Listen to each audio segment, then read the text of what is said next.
think we are actually live. Here we are. Whole family's here. Christian, say hi. Say hi, Christian. Hello. Say hi, buddy. Before your phone rang and he took off his hat and he goes, hello? Into his phone. Into his hat phone. I was talking. If you can see back there on the wall, it says West Care, right? We made a lot of trips down here. This was like a second home when we first got out here to Las Vegas because I was on intensive supervision. I was getting tested sometimes twice a week.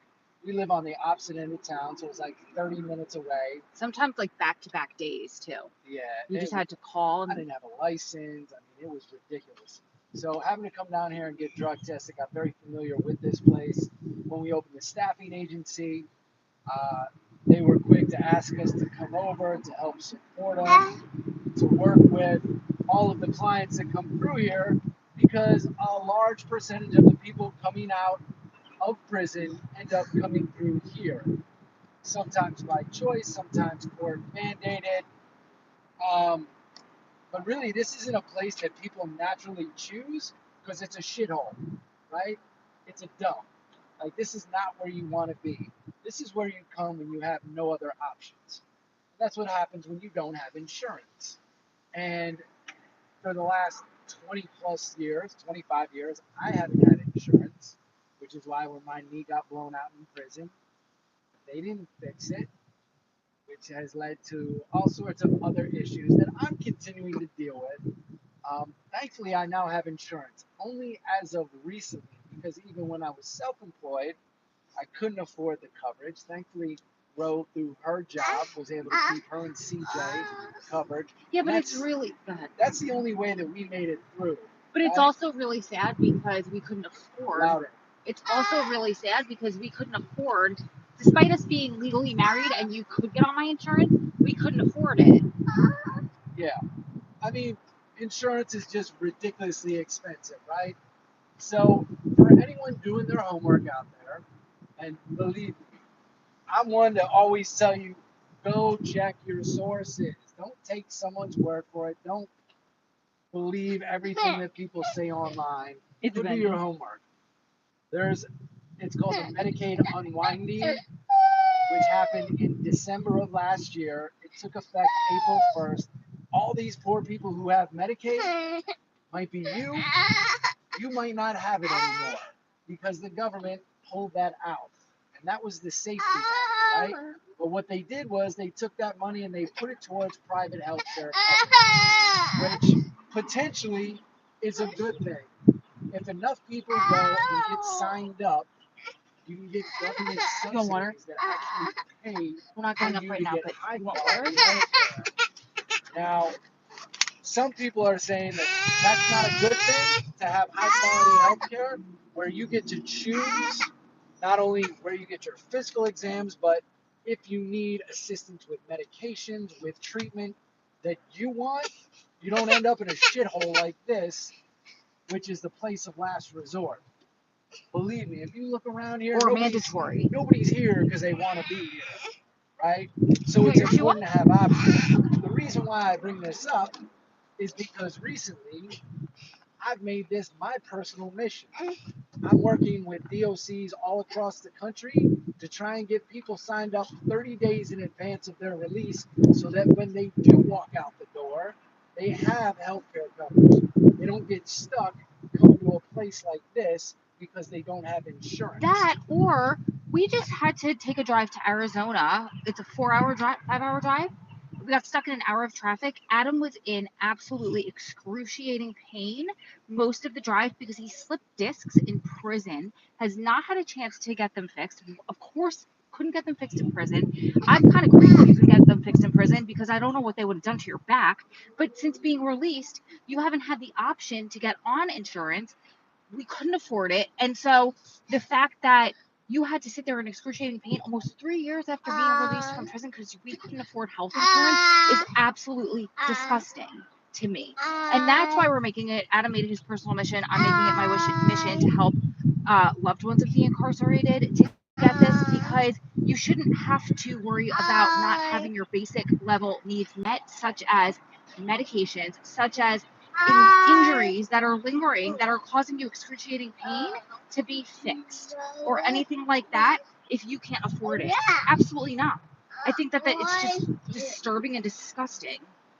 Here's the reality, right?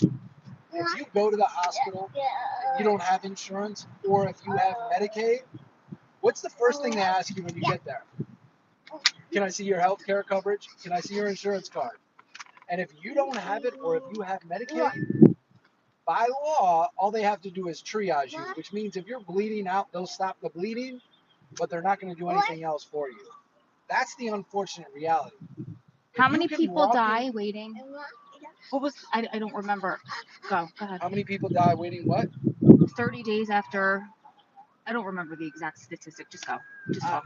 A ridiculous number of people die simply waiting to get treated because they don't have insurance.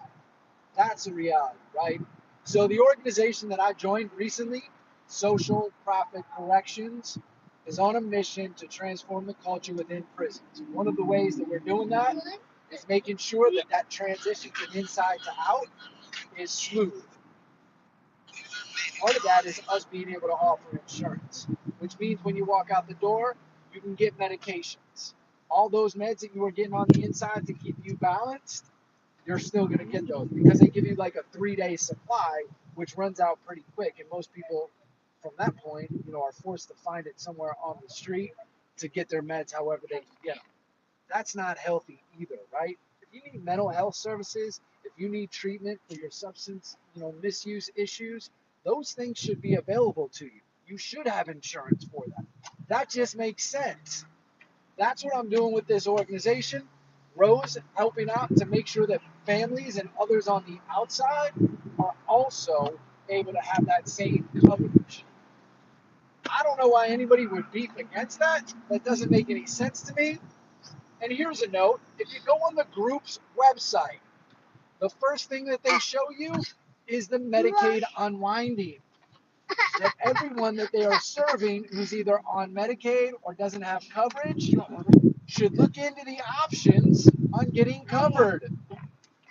Do your research. It's right there. It's a little frustrating to me that people would come out and say something against that. That's just uneducated, right? So that's my rant for the day. I know we haven't been on here much recently, but it's not because we haven't been busy. I spent the last couple of weeks in D.C. We've been to D.C. 3 times in the last couple of months. I went to testify before the U.S. Sentencing Commission to help get criminal justice, compassionate release, to get that amendment passed so that others like me could get out of prison. It did so well that the commission passed it. Congress, some members of Congress want to fight it, so FAM brought us back to D.C. to go speak to members of Congress, the Senate Judiciary Committee, to make sure that those individuals who are supposed to get relief get relief. The reason why they asked me is because I have a high level of credibility in this space, because I've worked very, very hard to maintain my reputation. So when anyone questions the veracity of my statements or the integrity of whatever I'm doing, I do take issue with it. That's the reason for this video. This is a response. And it's also putting people on notice. Listen, there's options out there for you. There are great programs that exist throughout your community. I'm not just talking about healthcare, I'm talking about treatment, I'm talking about mental health. The challenge is that most of us don't know how to get connected to them because they don't advertise, they don't market, and a lot of times they just don't have the resources to get the word out there.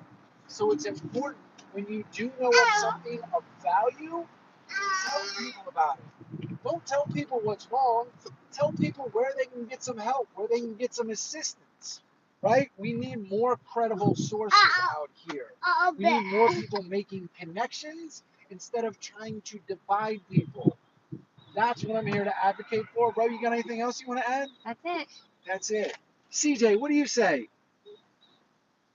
Listen, it's time for us to get to the park because every day we work out together as a family. It's a top priority for us. We know that our mental and physical well-being is directly impacted from what we do to keep ourselves healthy. we work out, we eat well. Those are things that we've had to do to make sure that we remain healthy and strong long term. I encourage you to do the same. It's been great for my sobriety, for my mental health and well-being. Hopefully you'll see the benefits as well. And hey, if you want to take some time and do the research, there's a ton of research on it. You're going to find that nothing is more effective at improving your mental and physical well-being than exercise. So we love you guys. We appreciate you for sticking with us, for following us on this journey. And hey, we're excited to share where we're headed next. We're bringing you guys along every step of the way. This is what it's all about, right? This is our happily ever after. And we love that you're here with us sharing all of these amazing experiences. We love you guys. I have to say one more thing. Oh, one more thing. If you or your loved one is coming out of prison and you do need medical care or assistance or anything like that, you can reach out to Adam. You can reach out through here, and he can put you in touch with the right people. Yeah, DM us. We'll hook you up. We'll get you connected. Or we will do our best to find somebody in your area. That's what we do. All right. We love you guys. Have a great rest of the night.